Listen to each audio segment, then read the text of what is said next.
बिस्मिल्लाहिर्रहमानिर्रहीम। अस्सलामु अलैकुम वरहमतुल्लाहि वबरकातुहू।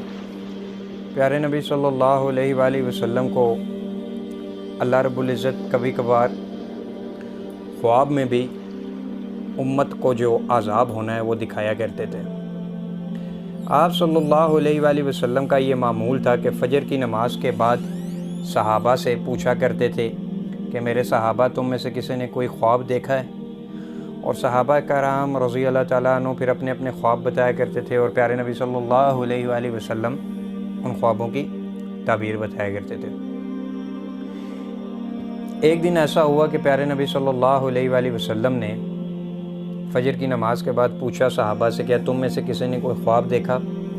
तो सहाबा कराम रज़ी अल्लाह ताला अन्हु ने आगे से जवाब दिया, नहीं या रसूल अल्लाह सल्लल्लाहु अलैहि वसल्लम, आज हमने कोई ख्वाब नहीं देखा। तो प्यारे आका सल्लल्लाहु अलैहि वसल्लम ने फरमाया कि आज मैंने एक ख्वाब देखा। अच्छा, अल्लाह रब्बुल इज़्ज़त ने देखें कि उस दिन किसी सहाबी को कोई ख्वाब नहीं दिखाया अल्लाह रब्बुल इज़्ज़त ने, और सिर्फ प्यारे नबी सल्लल्लाहु अलैहि वसल्लम को दिखाया। वजह कि उम्मत तक दीन पहुंचाना था।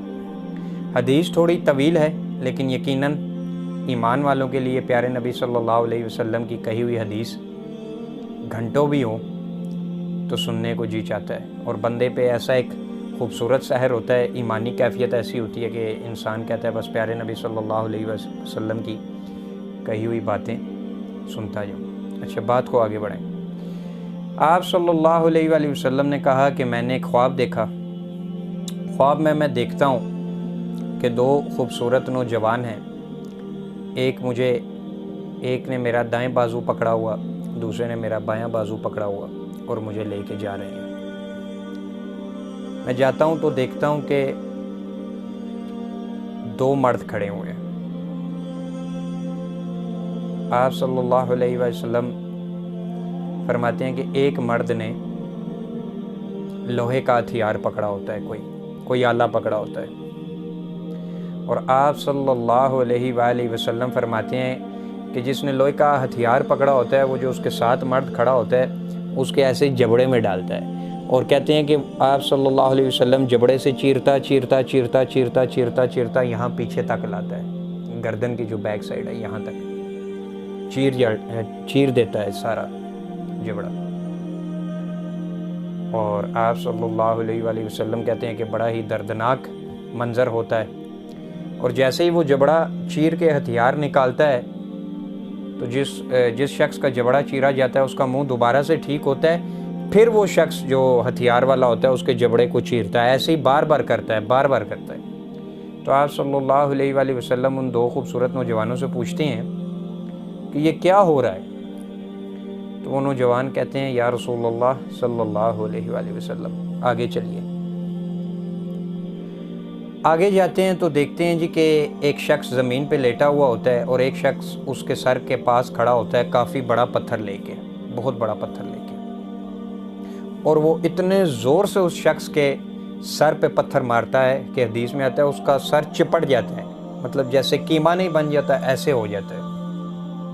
और वो शख्स पत्थर मारने वाला दोबारा पत्थर को उठाता है तो जो शख्स नीचे होता है उसका सर दोबारा से ठीक हो जाता है, और वो फिर मारता है, फिर वो पत्थर उठाता है, फिर मारता है, फिर वो पत्थर उठाता है, फिर मारता है। ये अज़ाब उसको मुसलसल भुगतना पड़ता है। तो आप सल्लल्लाहु अलैहि वसल्लम कहते हैं कि ये क्या है? वो नौजवान उन्हें कहते हैं कि या रसूलल्लाह सल्लल्लाहु अलैहि वसल्लम, आगे चलिए। आप सल्लल्लाहु अलैहि वसल्लम कहते हैं कि मैं थोड़ा सा आगे जाता हूँ तो एक तंदूर देखता हूँ जिसमें बड़ी ही ख़तरनाक आग जल रही होती है। उस तंदूर का ऊपर वाला जो हिस्सा होता है, मीन्स सुराख, वो छोटा होता है, लेकिन जब मैं अंदर देखता हूँ तो बहुत बड़ी और बहुत गहराई होती है। तो वहाँ से आग के अंगारे ऐसे निकलते हैं और साथ ही साथ नंगी औरतें और नंगे मर्द भी जले हुए भुने हुए निकलते हैं उस आग में। आप सल्लल्लाहु अलैहि वसल्लम कहते हैं कि ये क्या माजरा है, मुझे बताओ। वो नौजवान कहते हैं कि या रसूलल्लाह सल्लल्लाहु अलैहि वसल्लम, आगे चलिए। आगे जाते हैं तो आप सल्लल्लाहु अलैहि वसल्लम देखते हैं कि खून की गंदी नहर होती है। उस नहर में से मुश्किल से एक बंदा बाहर निकलता है, बड़ी ही मुश्किल से बाहर निकलता है, और उस नहर के किनारे तक जैसे ही वो पहुंचता है तो नहर के किनारे के बाहर एक बंदा खड़ा होता है उसके हाथ में एक पत्थर होता है, वो इतने ज़ोर से उस बंदे को पत्थर मारता है कि वो बंदा नहर के बिल्कुल बीच में जाके गिरता है। फिर वो बंदा बड़ी मुश्किल से नहर के किनारे तक पहुंचता है, फिर वो पत्थर मारने वाला इतने ज़ोर से उसके मुंह पे पत्थर मारता है, फिर वो उस गंदी नहर में, खून वाली नहर में जाके गिरता है। आप सल्लल्लाहु अलैहि वसल्लम ने कहा ये क्या माजरा है। तो वो नौजवान जो है वो बताते हैं कि या रसूलल्लाह सल्लल्लाहु अलैहि वसल्लम, जो शख्स आपने पहले देखा जिसका जबड़ा चीरा जा रहा था, ये आपकी उम्मत के वो लोग हैं जो दुनिया में झूठ बोला करते थे, और ऐसा झूठ बोला करते थे कि इनके उस झूठ को बग़ैर तस्दीक करके आगे लोग शेयर कर दिया करते थे। आज हम भी देख लें, कोई चीज़ तस्दीक नहीं करते, अपने सियासी मुखालफिन पे कोई इल्ज़ाम लगाना होता है तो बिना तस्दीक किए उसको भी शेयर कर देते हैं। किसी से कोई बुग़्ज़ रखते हों, किसी से हमारी बात ना बनती हो, हम उस पर झूठा इल्ज़ाम लगाते हैं और फिर वो बात उनकी आगे मशहूर होती है। तो सर ये वो अज़ाब है। हाय हाय, अल्लाह रब्बुल इज़्ज़त दोज़ख के अज़ाब से हमें महफूज रखे। अल्लाहुम्मा अजरनी मिनन नार, अल्लाहुम्मा अजरनी मिनन नार, अल्लाहुम्मा अजरनी मिनन नार। खैर, वो दोनों जवान कहते हैं कि उसके बाद जिसके सर पे पत्थर मारा जा रहा था, जिसके सर का कीमा बन जाता, या रसूलुल्लाह सल्लल्लाहु अलैहि वसल्लम, ये आपकी उम्मत में वो शख्स हैं जिनको कुरान का इल्म मालूम था, लेकिन ना इनकी रातें कुरान के इल्म के मुताबिक हुआ करती थी, ना इनकी ज़िंदगी, ना इनके दिन कुरान के मुताबिक गुजरा करते थे। उम्मत का हाल देख लें, सबको पता है कि कुरान पर्दे के बारे में क्या हुक्म दे रहा है, फिर भी मेरा जिस्म मेरी मर्जी जैसे गंदे नारे लग रहे हैं ना। सबको पता है कि मर्द को नज़र झुकाने का हुक्म है, फिर भी मर्द आंखें फाड़ फाड़ के औरतों को देख रहा है ना। तो सर ये वो सज़ा है। उसके बाद तीसरा, जो आग में से लोग निकलते हैं, तंदूर में से, नंगी औरतें और नंगे मर्द। वो नौजवान कहते हैं या रसूलल्लाह सल्लल्लाहु अलैहि वसल्लम, ये वो लोग हैं जो दुनिया में ज़िना किया करते थे। अस्तगफिरुल्लाह, अल्लाहुम्मा अजरना मिनन नार, अल्लाहुम्मा अजरना मिनन नार, अल्लाहुम्मा अजरना मिनन नार।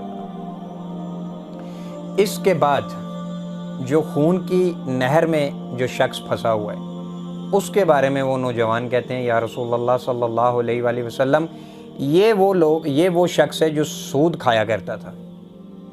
अल्लाह हमें सूद जैसी लानत से महफूज रखे। और ये भी बताऊं कि वो दो नौजवान कौन थे। उनमें से एक नौजवान कहता है कि मैं जिब्राइल और ये मिकाइल अलैहिस्सलाम,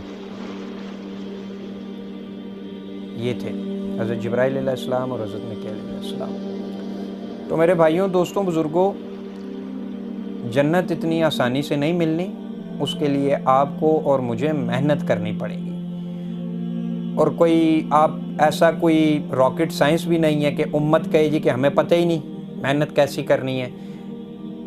अल्लाह रब्बुल इज़्ज़त ने हम सब मुसलमानों के लिए बेहतरीन नमूना आप सल्लल्लाहु अलैहि वसल्लम की ज़ात में दे दिया। उनकी नकल करें, जन्नत पा लेंगे। अल्लाह रब्बुल इज़्ज़त हम सब को प्यारे नबी सल्लल्लाहु अलैहि वसल्लम के सदके जहन्नुम के अज़ाब से महफूज रखे। आमीन।